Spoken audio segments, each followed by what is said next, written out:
денес со нашиот нутриционист, фитнес инструктор и повеќекратен шампион во бодибилдинг во Европа и светот, Ивица Јанев. Говориме секако за неговиот последен успех во Шпанија, Аликанте, на преврвањето токму за Мистер Олимпија аматер, меѓутоа особено ќе се поврземе на тема, бидејќи тој секој пат знае да биде едно ново поглавје во нашите животи. Долги години е мој пријател и пријател на Телма, па верувам дека денес и неговиот јавен дискурс ќе биде добро прифатен од ваша страна.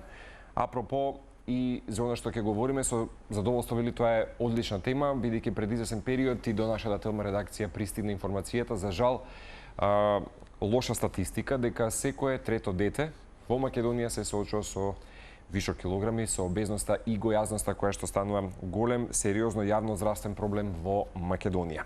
Инаку веќе потсетам дека според податоците на Институтот за јавно здравје и Универзитетската клиника за детски болести, повеќе од 30% од децата на возраст од 6 до 9 години, потсетувам и нотирам, имаат зголемена телесна тежина, речиси 14% се соочуваат, јас би рекол, и со екстремна дебелина. Тоа е веќе нели и прилично погубно. Она што може да го забележиме практично по нашите улици. Токму поради ваквите алармантни брои, на клиниката за детски болести е отворен и центар за менаџирање и третман на обезност кај децата.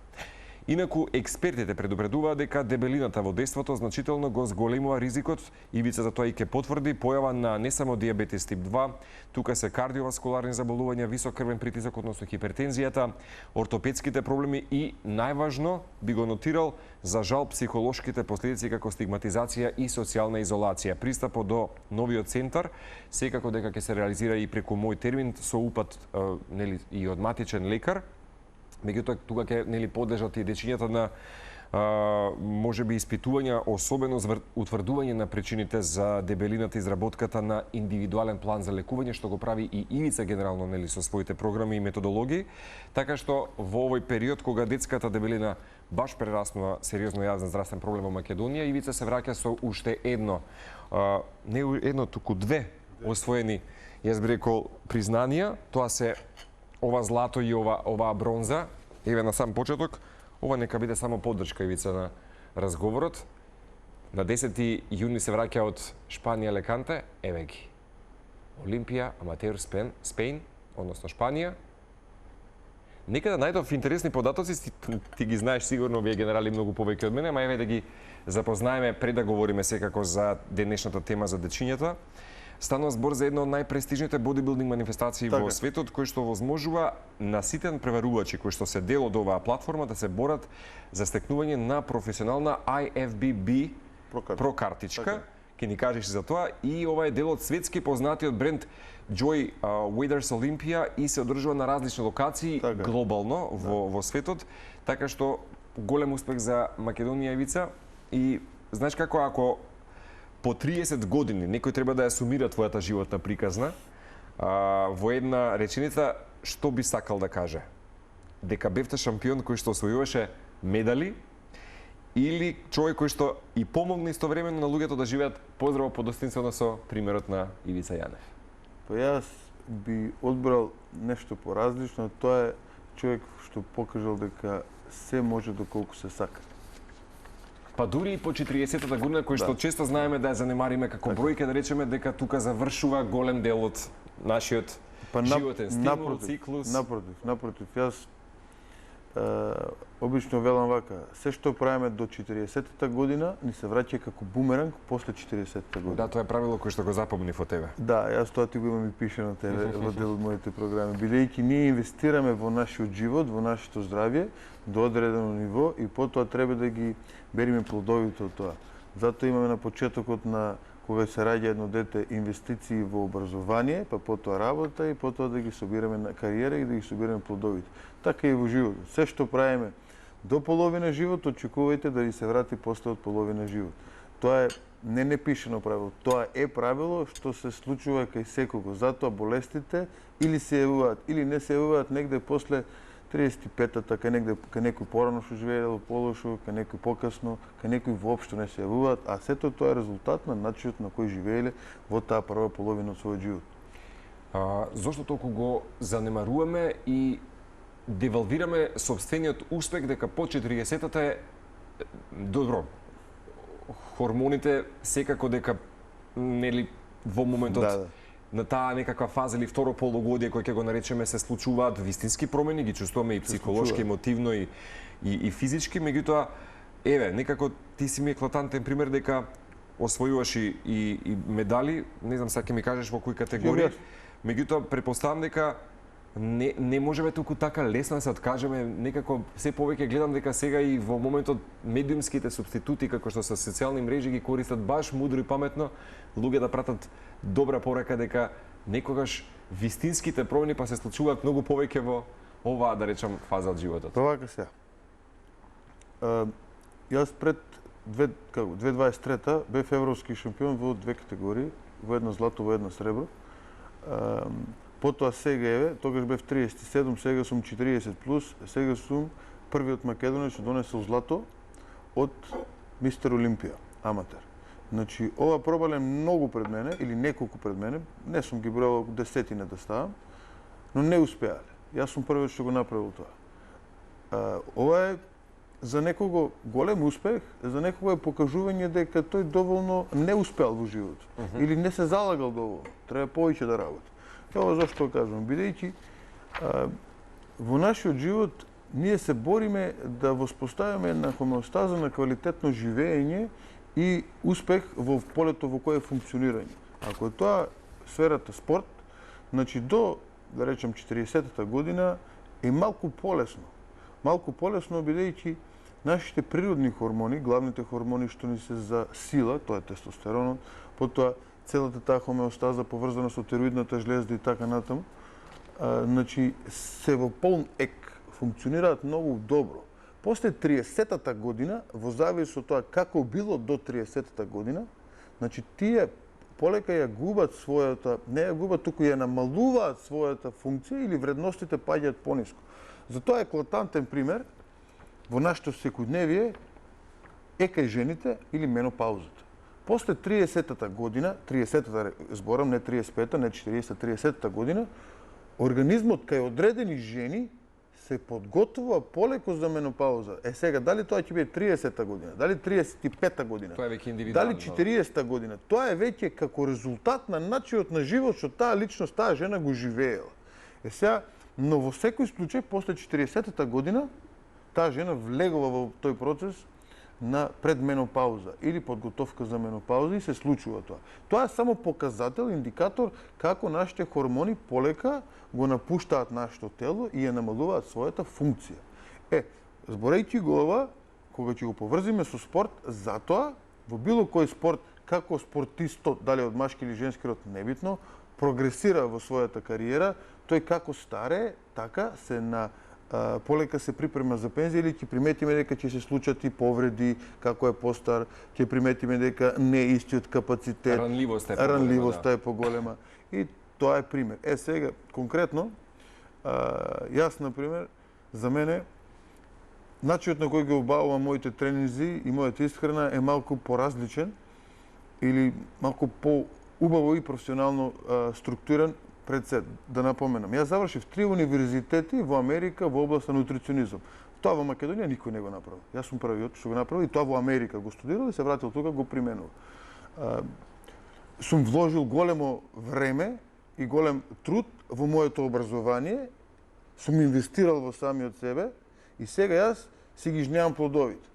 Јас немам повреди и што на претходно едно интервју баш водителка ме чици, вика, како ти на секој надпревар кај оде сега носи злато?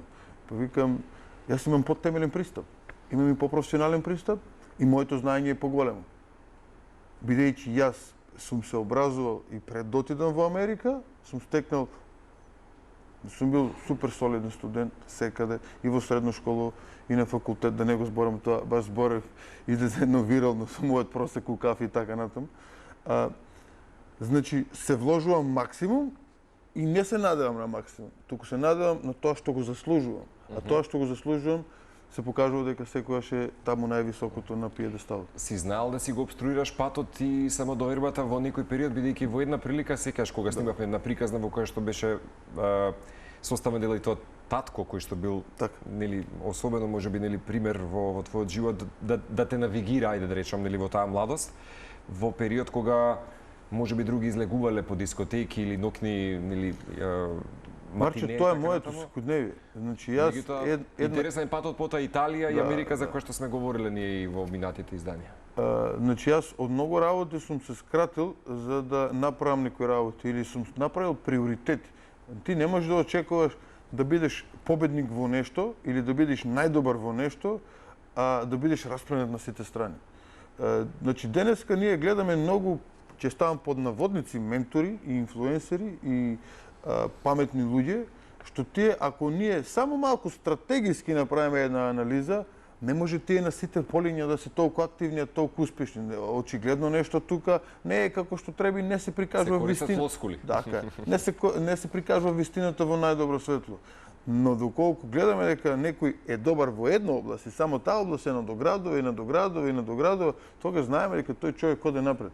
Па конкретно за мене, јас почнав касно со моите бодибилдинг надпревари. Зошто? Бидејќи имав други приоритети претходно. Јас првиот мој надпревар беше 2018 или 2017 во Македонија. Повраќањето твое. Повраќањето 2018, повраќањето од Америка. Тоа беше прв пат да застанам ја на бина.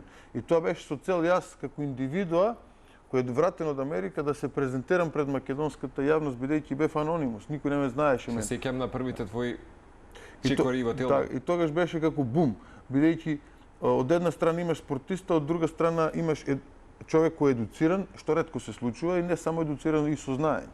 И така тоа одекна малце тогаш и почна, видов дека позитивно тоа влие на мене и почнав да настапувам на надпревари, како настапував и секој пат се закитував со злато и направив резултати што несебично ќе кажам и гордо ќе кажам дека никој не ги направил во Македонија и сум го поставил патот што треба да го следат помладите генерации. Јас сум сега мастер, 40 години, каде што немам афинитети толку многу да се надпреварувам, ете на 3-4-5 години по едно излегување.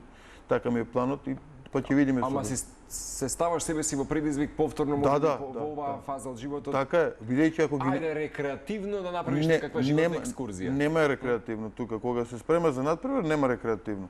Тоа е приказни, нема така. Нема ти да те прашаат зошто го правиш ова во овој период од животот? Многу убаво прашање и сега јас ќе го дадам мојот личен одговор, индивидуален одговор. Поради повеќе причини. Главната причина е никогаш да не остарам. Точка. Значи, првен старостот доаѓа од духот и борбеност. Јас нема да остарам доколку не се откажам од борбата во живот. Тоа е прва работа. Втора работа, да покажам пример на моите клиенти дека да, и татко со 2 дечиња и со работа и со 300 работи околу него може да го направи тоа, а не тие да ми даваат оправдување дека не можеле да одвоат 60 минути за себе или 70 минути за себе во текот на денот. За било каква спортска активност. За било каква спортска активност. Значи да ги махнеме тие изговорите на страна. Тоа е втората причина и третата причина е позитивен пример за моето семејство. Тие се трите главни работи. Значи првен сум јас, никогаш да не останам, второ работата, моите клиенти да ги мотивирам и трето семејството да поставам позитивен пример. Тоа е причините за кои јас сам на себе сум кажал да нема да прекинам со ова, бидејќи ова ме држи млад. И на секој 3, сега беше 3, можеби сега ќе биде на секој 5 години, но ќе ги има овие. Ќе ги има овие надпревари, така одлучив, така и ќе биде. Не е лесно. Колку си повозрасен, толку е потешко, бидејќи имаш се повеќе и повеќе обврски. Дечињата бараат од тебе. Јас една година малте не сум скратен од нив. Сум скратувал од моето време. Да. И работа со клиенти. Па 6-7 месеци јас немав просто кафе да испијам со пријател. Тоа го кажав на поради подготовките за фокусот.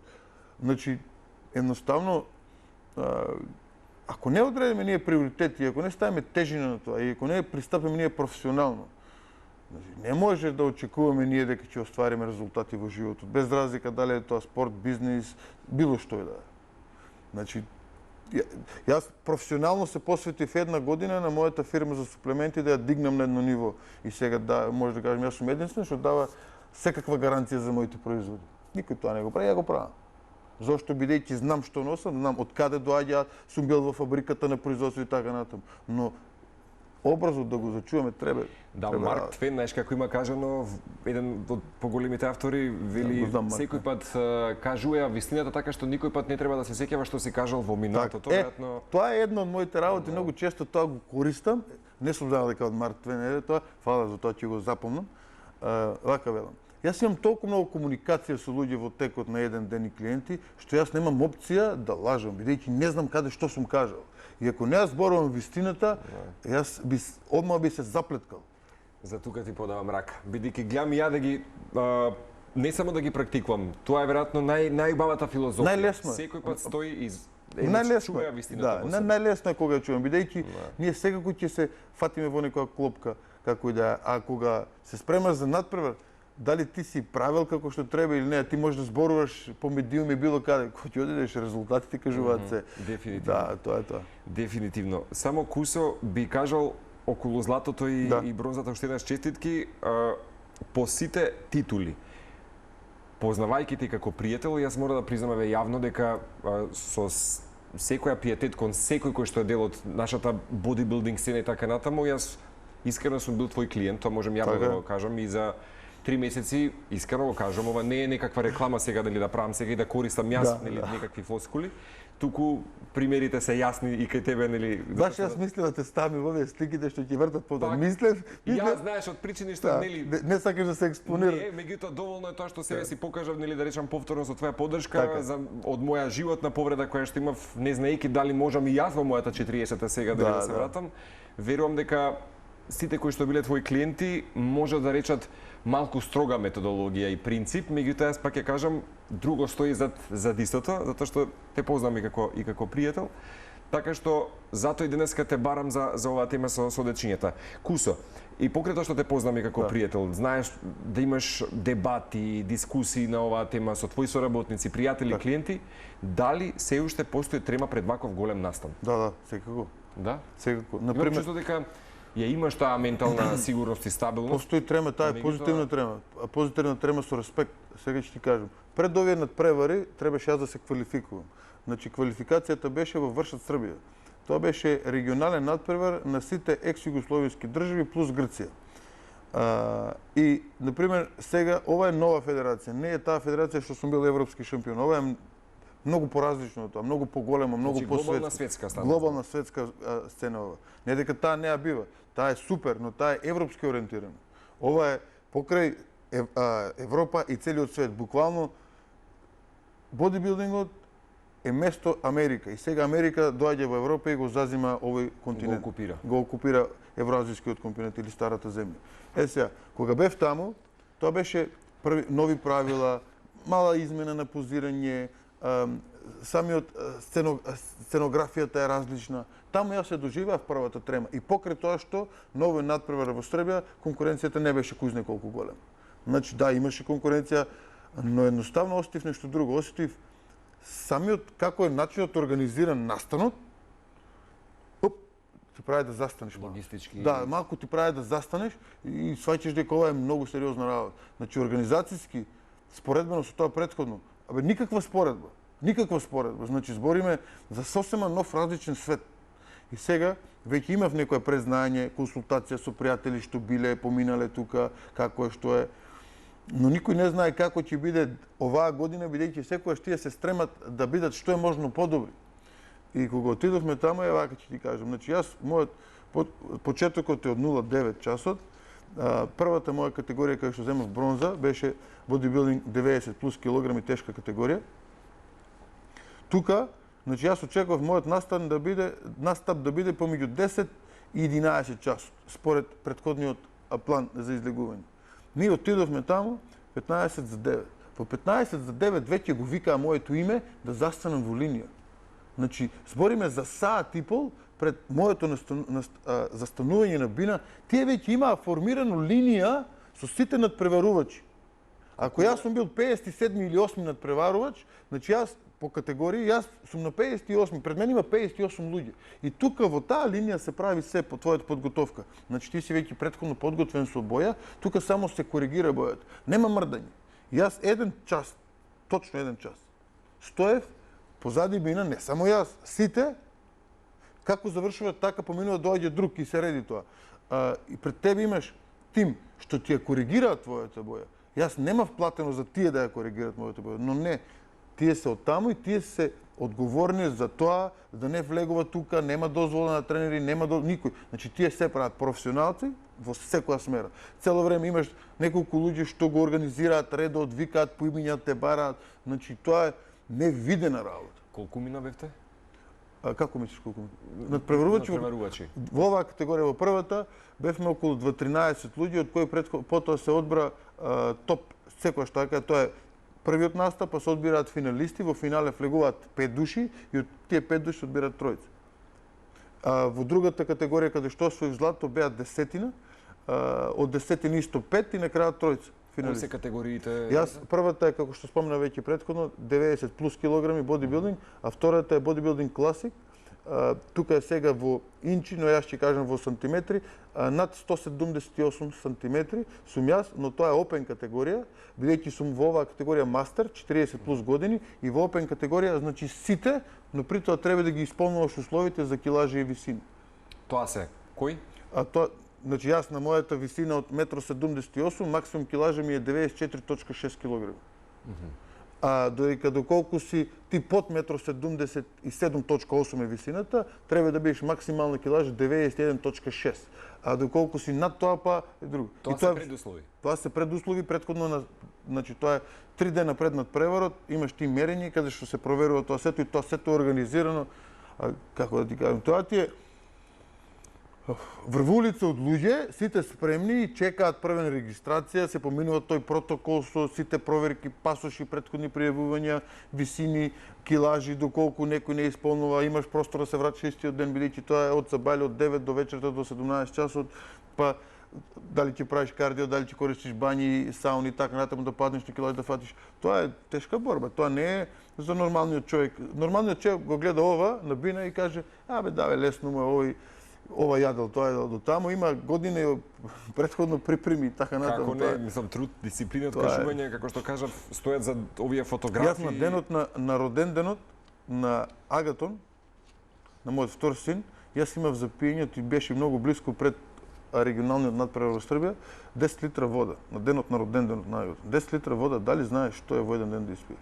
И има посета на тоалетот. Значи тоа јас, значи како да ти кажа, а роден ден и плюс истиот тој ден имав негде над 25 грама сол. Се прават некои манипулации со вода и со сол за природна дехидрација на организмот.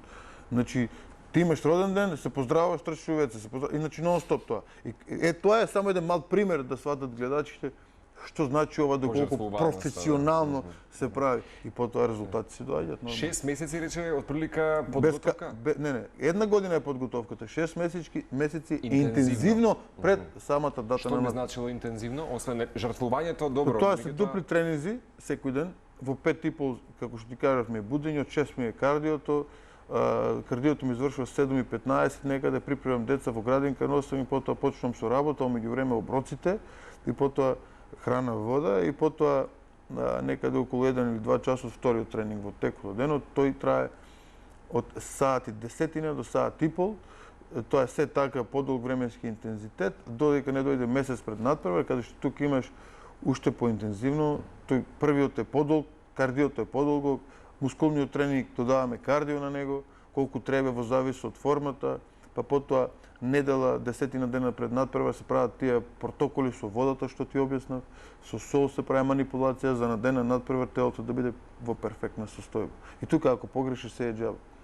А при тоа имаш подготовка за позинг, своја индивидуална рутина. Да, некои што не знаат, всушност се трошат доста калории од самите позиции кои што се значи јас како презентација на 3-4 месеци секогаш вежбам пред самиот настан, секој утро вежбам позинг, Грегори знам, поголемиот син ме снима и така натаму се зафркаваме, бидејќи многу е битно кога ќе отидеш на бина да имаш контрола на стомак, бидејќи ти при дишењето стомакот знае да оде напред-назад и тоа се тие неубави слики некои што излегуваат за бодибилдерите.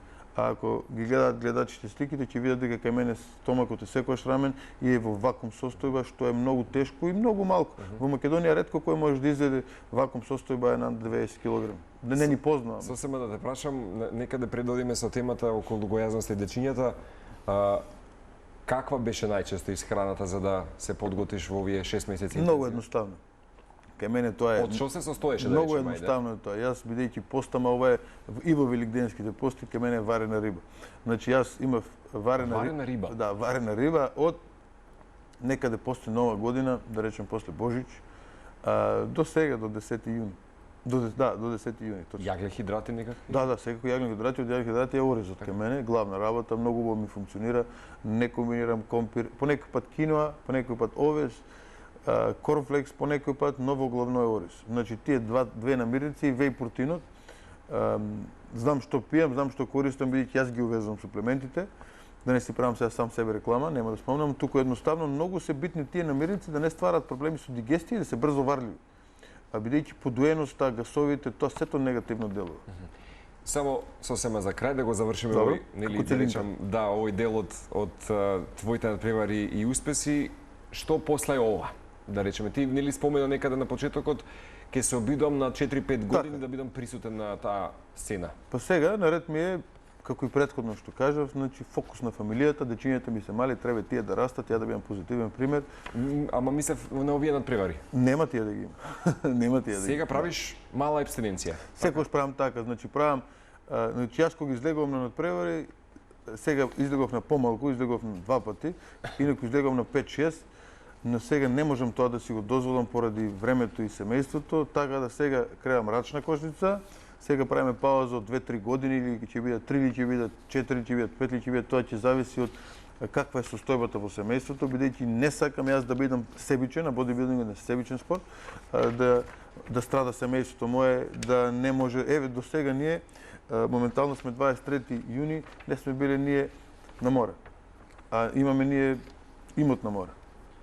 Значи не сме, ме сваќаш што сакам ти кажам. Значи не можеме да го уживаме животот како резултат на овие подготовки. Си бара жртва. Си бара жртва и тоа голема жртва бара, така дека како резултат на тоа сега нема надпревари, сега има фокус семејство и работа, а ќе се отвори прилика за 2 или за 3 години, повторно ќе се видиме во емисија сигурно, бидејќи тогаш сигурно, да. Во ниту еден случај нема да бидам помалку ангажиран од сега. А од тогаш до сега, од сега до тогаш работиме на моите слаби страни, како што работев и претходно и сега. Само за споредба. 2023 споредбено со сега јас имам ставено 10 кг чист мускул за 3 години. Тоа е скоро невозможно на мојата возраст. Но јас тоа го направив како резултат на мојот фокус. Бидејќи и кога не се надпреварувам, јас живеам од 80 до 90% како да се надпреварувам. И затоа сум цел време со таа чиста форма, со стомачни мускули, што ретко некој може да видиш тоа да го има на 100 кг, без разлика каков спортист. Многу тешко е тоа. На 100 кг да имаш чиста издефинирана мускултура, тоа бара преголема и престрога дисциплина, што е редок пример во Македонија. Значи, редок пример. Многу малку се тие луѓе што во текот на една година тоа го одржуваат, како и да ги нема. И често пати добивам пофалби дека и ти си единствениот и башка на 40 години. Тоа е тоа, кој колку се залага. Кој колку се залага, да, тоа се дополнително, мислам дека фотографиите, видеата потврда твојата заложба во име на македонската заедница пред се, бидејќи јас знам дека имаш нели клиенти кои што се надвор од Македонија, долги години работиш, така, што се вели ремоут, во тој случај нели па може да им дадеш нели совети, меѓутоа би ги поканил сега гледачите фотографиите да ги погледнат, бидејќи ова е само уште еден пример за тоа што знаеш да предизвикаш кај луѓе и вистинска промена. Ова се секако твои клиенти. Девојка од Неготино се. Да, нека идат овие фотографии, а ја во меѓувреме ќе ги дадам уште еднаш генералиите, бидејќи не се само нели возрастни клиенти кои што ти се изминативе години, туку и децата веќе стануваат дел, особено девојче на 13 години. Така? Во првите слики поминено девојче на 13 години. Значи јас работам од 7 до 77 или дека има интерес. Секогаш може да се воспостави правилен начин на живот и да се помогне во таа сфера. Ова се клиенти што ево Мартин од Штип да го поздравиме. Да, ќе потсетиме дека ова се јавно достапни фотографии и кај тебе со согласност на клиентите, така што ова нека бидат само добар пример за трансформациите кои што се создаваат. Ке мене имаш јавна и анонимна соработка, така да во јавната соработка овие се ова е секоја чест. Ова е собственик на пицерија. Значи не е храната нешто што храната, јас викам, една храна е секојдневија, друга е луксус. Ова е македонска девојка што исто така е тренер. Ова ми е еден од најголемите успеси, минус 72 кг. Ова е Мериот Штип. Ова е млад дечко 13 години. Ова е спортист, фудбалер, каде што треба да се подобри неговата кондиција. Ова е еден наш познат манекен и да, ова е Стефан, така. Да, јас го спремам Стефан во него. Ова е доктор што ја пораѓаше мојата жена. Вистина. Да, и него му помогнав со крвен притисок и дијабет. пошто ги имаше. Апропо за она што ќе говориме. Така е.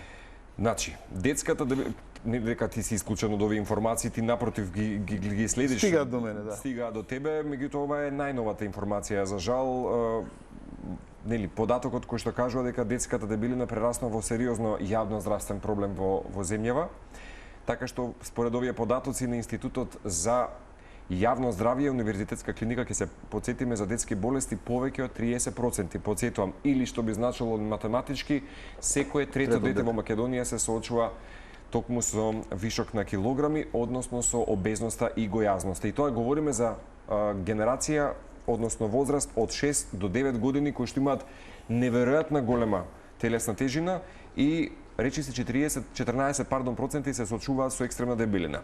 Кажавме, диабетес тип 2, кардиоваскуларни заболувања, висок крвен притисок, ортопедски проблеми и за жал нели психолошки последици и емотивни кои што се некако нели. Тука една работа не ја споменуваш ти кога ги редиш болестите, а е многу битно.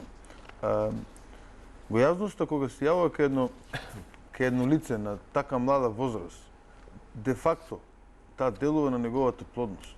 Ние сега ќе имаме еден нов тренд, веќе има тренд, но ќе имаме како резултат на овие бројки, ти што ви кажа, капацитетот на нашата популација да се размножува, да се намалува сега според овие твои бројки за 30%.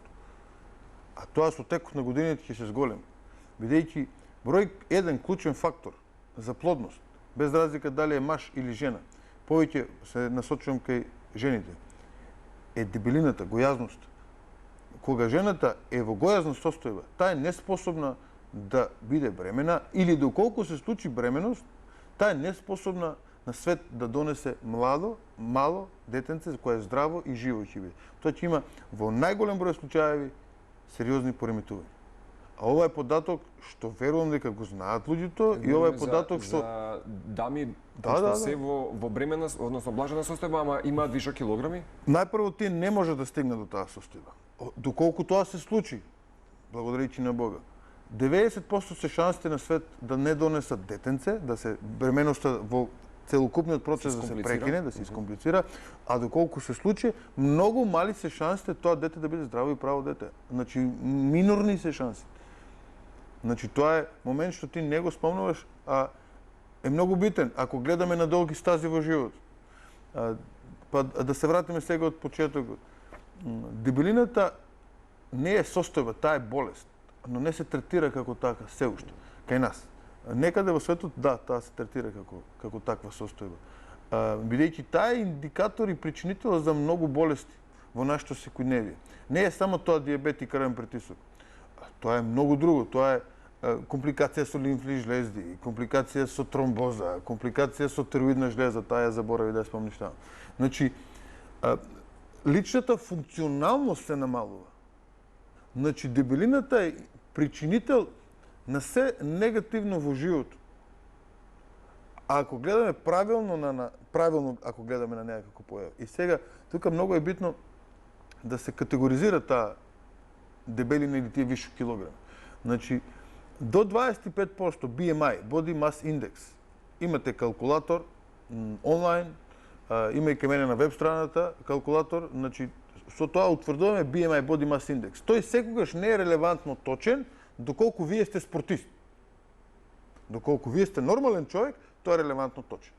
Доколку сте спортист, не е точен. Зошто? Бидејќи тоа се како резултат на математичка формула генерира податоци. Доколку сте спортист, вие не соодветствувате на просечниот народ.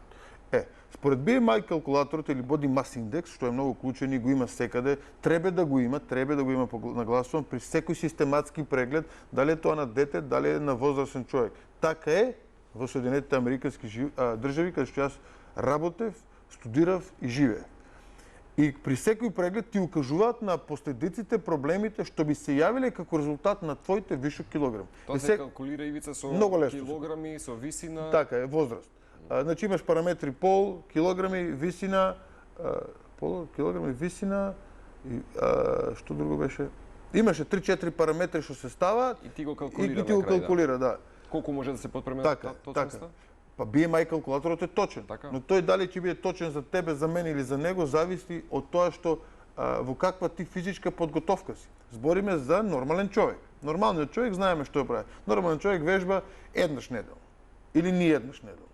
Прави некоја прошетка и така натаму. Значи живее нормално, нема физичка активност нормалниот човек и така натаму. Доколку имаш повеќе од 3 пати неделно физичка активност, ти веќе не спаѓаш во групација нормален човек. Но сакав да кажам на едни бројки што се многу битни, бидејќи верувам дека некој ќе се провери со BMI калкулатор. До 25% си нормален. Кога body mass индекс од 25% си Тоа се нормален. добри параметри. Да, до 25. Значи од 20 до 25 си нормален. Под 20 си групација спортист. Сега. Од 25 до 30 си overweight. Или си Прекумерна тежина. Прекумерна межа.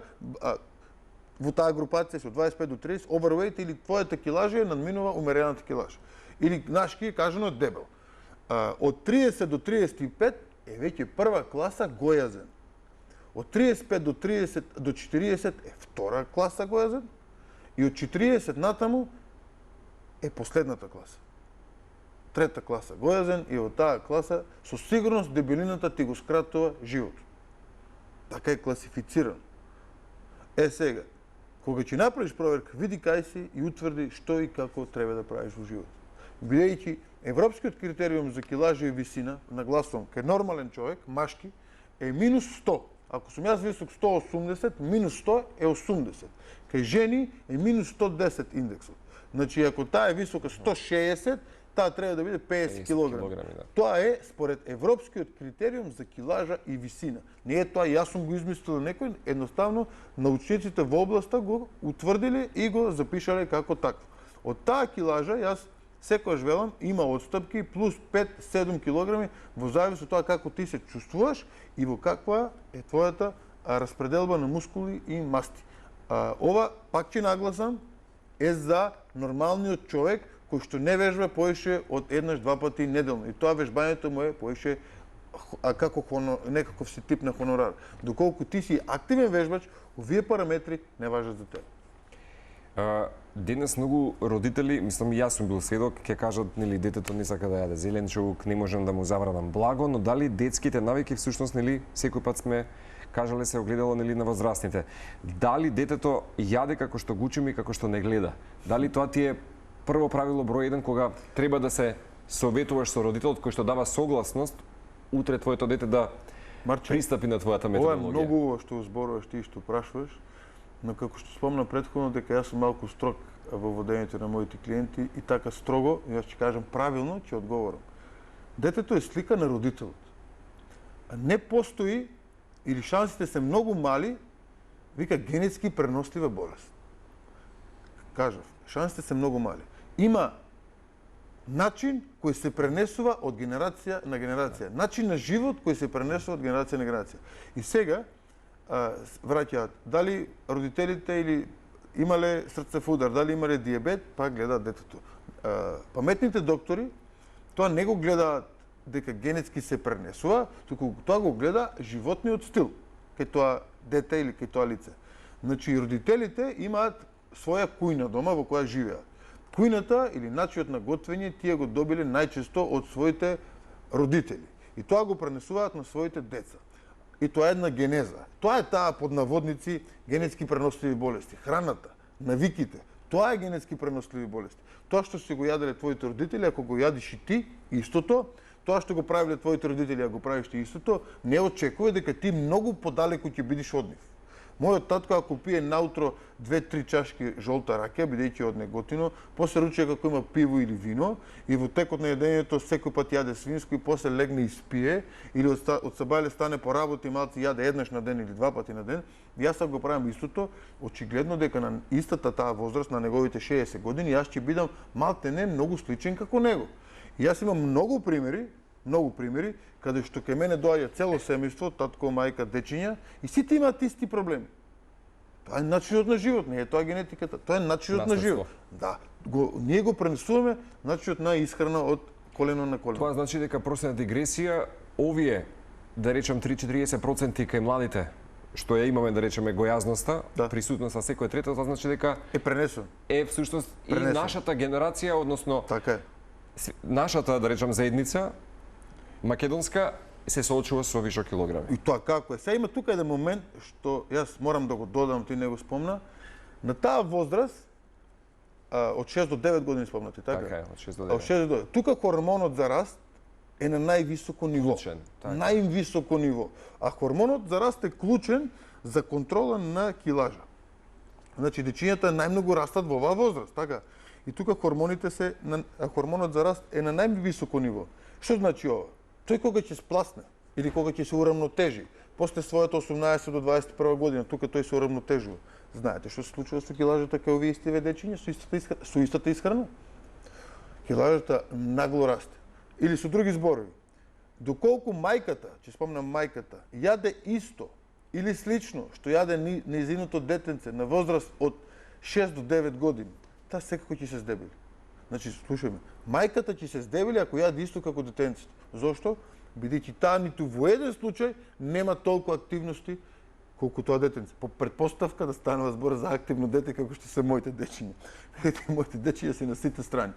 Но доколку детето го следи примерот на родителот и е пред телевизор, пред таблет и од дома не мрда, тоа е друга приказна, во тоа не навлегува. Но зборам за правилно, нормално дете што има доста активност, од 6 години тоа веќе во училиште, треба да оди пешки во училиште, треба да има таму соодветна физичка активност, го запише на некој спорт, на можеби на 2 спорти, бидејќи во таа возраст детето треба да истражува во кој спорт припаѓа и така натаму. Тоа ќе троши многу калории и плюс троши многу калории за неговиот раст.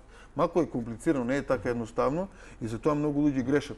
Му дават на детето да јаде висококалорична храна и тоа при првиот момент кога ќе подигне рачна малку, ќе подзастани со неговите активности, бум, одма килажа се става. Да не забораваме на сето ова, кога ќе го дадеме 55% повеќе од нашата нација е и пушачка нација, Да, на сето тоа се додаваат, да речам, и овие дополнителни, за жал, фактори кои што придонесуваат. Сега, дали некој пат си имал клиент, предпоставувам, кој дошол, можеби нели кај вас, кај тебе и кај Елена, сопругата, на крајот најголемата трансформација да не бидат само килограмите. Добро. Туку и баш во односот кон самиот себе и кон животот, што те научи и тебе тие приказни, а и генерално... Има многу такви клиенти, јас сум многу среќен и тоа ми дава храна мене за да работам. Тоа е суштината. Јас пред неколку години сакав да ја променам професијата, бидејќи стварно е заморувачко. Јас работам со секој клиент индивидуално, не правам генерички програми, немам време да се шетам и да се глупирам низ светот. Едноставно си бара ангажман. Јас се будам, ги носам децата, седнам, работам пред компјутер и така натаму. Значи сакав да ја променам професијата. Не добив благослов од мојот духовен отец и кажа не, ова ти ќе го работиш, бидејќи го работиш со љубов и срце и си поразлично од другите. И јас продолжив тоа да го работам. Зошто го кажам? Бидејќи има многу клиенти, ќе кажам слободно многу клиенти, што не изгубиле 15 килограми само, туку тие го смениле нивниот мајндсет. А тоа мене не можам да ти објаснам колку ме радува, која ќе добијам порака после година, 2-3, ќе кажам Мица и нистата килажа сум, ова се случило.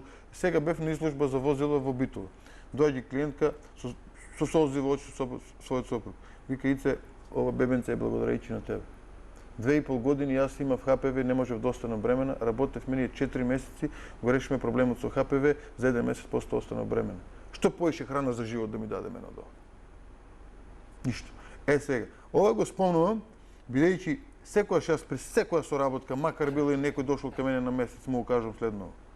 Начин на живот. Ова е начин на живот што сакам јас тебе да ти го пренесам. Ова не е диета со која ти ќе ослабиш 10 килограми, 20 или 30, бидејќи диетата ќе заврши. И после ти што ќе правиш? Ова не е казна. Ова е твоја лична определба. Еве сега имав соработка, бидејќи збориме за тема дечиња, со едно девојче од Неготино. На возраст? На возраст 13 години. Има проблеми со имунитет. Имунитетот и е многу низок, паднат имунитетот, значи крвната слика кога ме пратеа, таа веќе имаше некоја инфекција, железото ниско и така натаму. И сега ние започнуваме со работа. Ја му кажувам, за ова да се среди потребно е минимум 6 месеци. Станува збор за дете, девојче, 13 години, само што не влегло во пубертет или можеби веќе влегло во пубертет, и сега тоа девојче треба да му се наметне, да му се промени начинот на живот, доколку таа сака да биде, не е девојчето гојазно, нормално е, доколку тоа девојче сака да има правилен тек на настаните, бидејќи анемичноста од таа возраст знае да предизвика големи проблеми понатаму во живот. Соработката трае 1 месец и таа прекинува. Зошто прекинува? Бидејќи тие имаат други приоритети или девојчето не можело да прати. А кој е? Чија обврска е тоа детенце? Родителска. Што е приоритет? Јас често пати знаеш што знам да кажам? Да, интересно е да се отиде на викенд во Грција 2-3 дена. Многу интересно и многу убаво. Се слагам, сите сакаме да го направиме тоа. Јас претходно само што спомнав дека не сум бил ниеднаш бидејќи моите ангажмани. Но тој одмор во Грција од 3 дена кошта повеќе од 3-месечна соработка со било кој тренер во Македонија. А тие 3 месеци ќе ви го променат начинот на живот. А тренерот бил скап. Не, тоа е сатисфакцијата. Тоа тренерот бил скап. Бил многу скап. Еден бургер, да не именувам сега од каде, е од овие интересните смеш бургери е околу 400-500 денари. Со 400-500 денари што може се да се купи за да се изеде? Имав едно видео што постигна на виралност од околу 700.000 прегледи за бурекот беше. Еден бурек со јогурт има околу 1200-300 калории. 1200-300 калории е дневниот вес на храна на една нормална жена. Да, многу често знаеш да го кажеш и нотираш истото дека сме нација, Балканот особено, кој што подлежи, да речеме, утрото да го започне денот со пецива, бурек, веројатно нели некој пат, како знаеме да кажеме, да си ја почестиме душата, меѓутоа Тоа го имам спомнато и претходно, да се разбериме. Имам напишано книга што не е објавена, бидејќи пак ќе кажам, имам многу експерти што крадат материјали што ќе стигнат и затоа не ги објавам работи, си ги чувам до моментот на моја одлука и на и како привилегија за моите клиенти, начинот на исхрана, историја на начин на исхрана.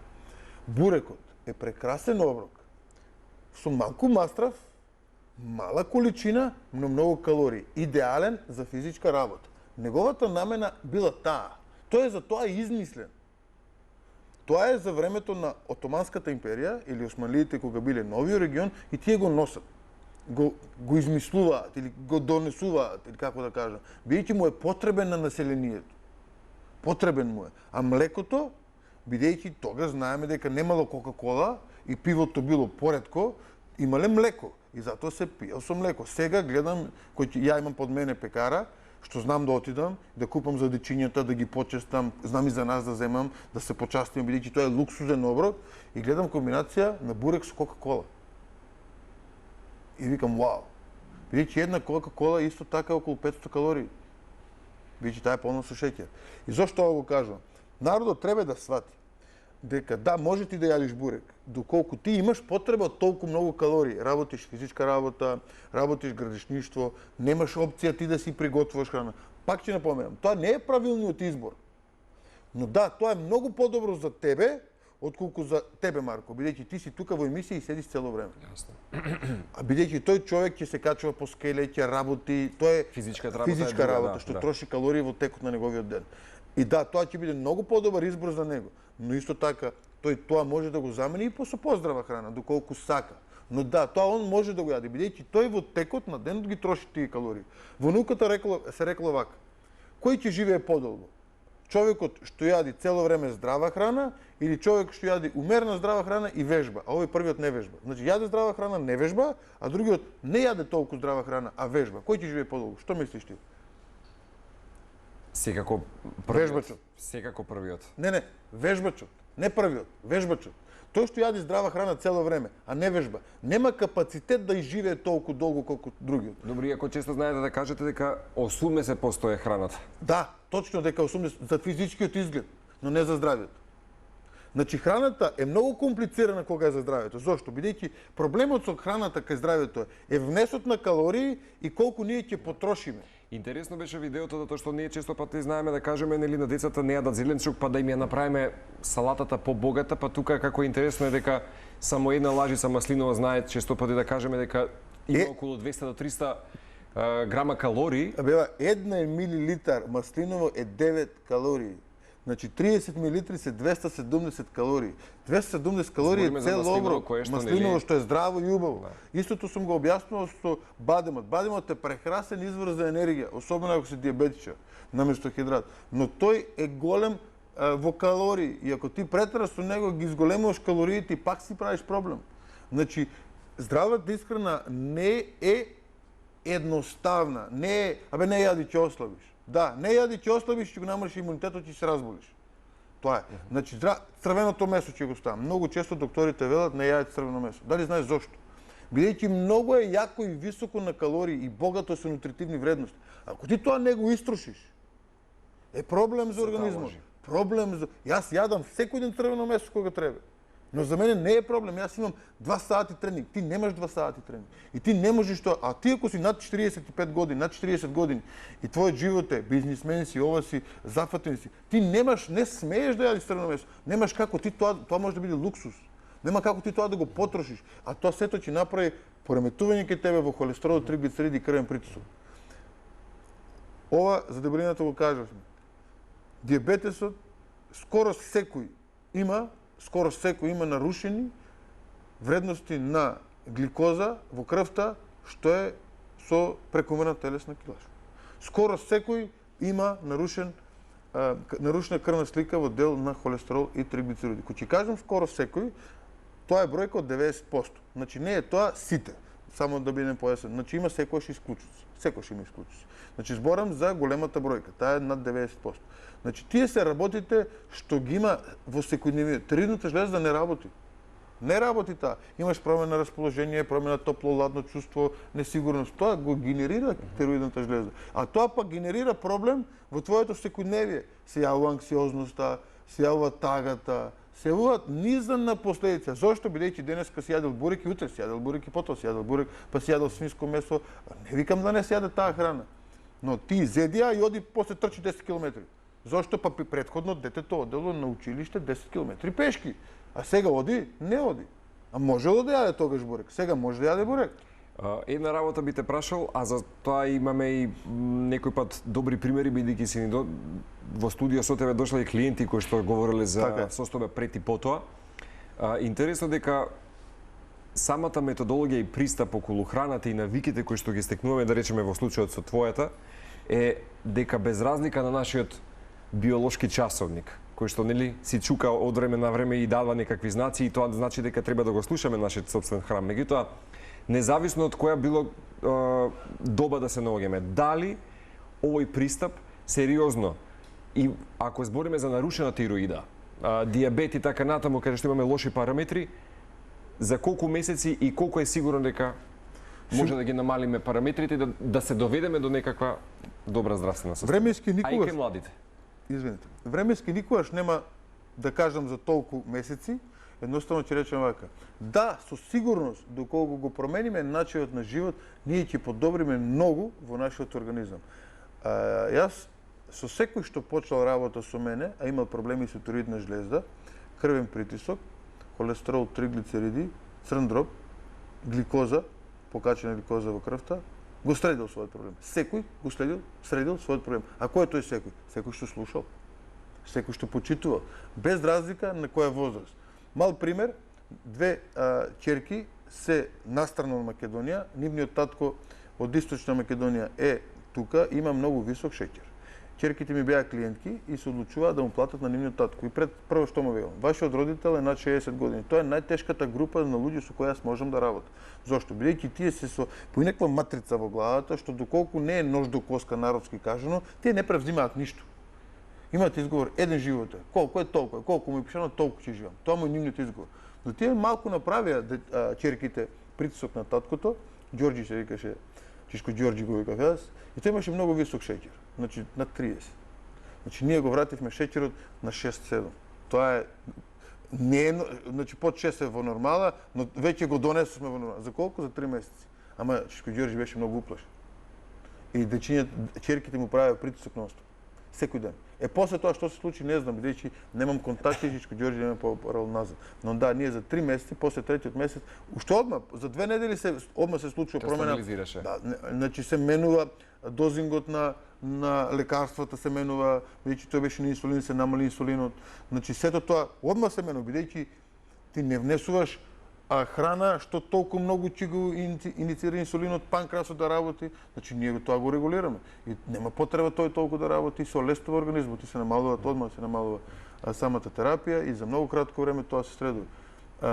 Нашето тело, ова ќе го кажам вака, нашето тело има способност за само да се лечи.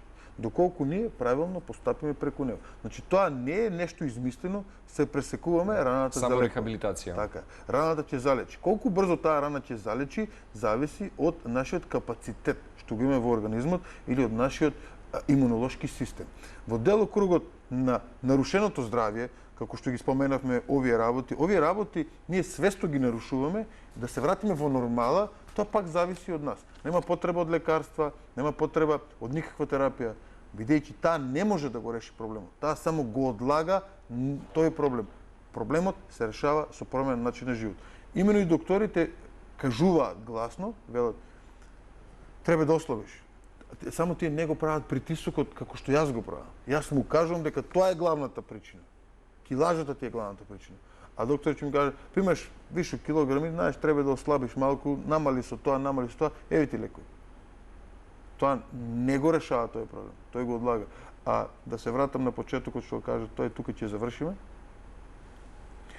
Доколку дечињата на нивната возраст во текот на предадолесцентен период се со прекумерна телесна килажа, големи се шансите и кога ќе бидат тинејџери и понатаму во животот тие да останат со таа прекумерна телесна килажа. А тоа и текако ќе го промене нивниот тек на живот негативно, не позитивно, негативно.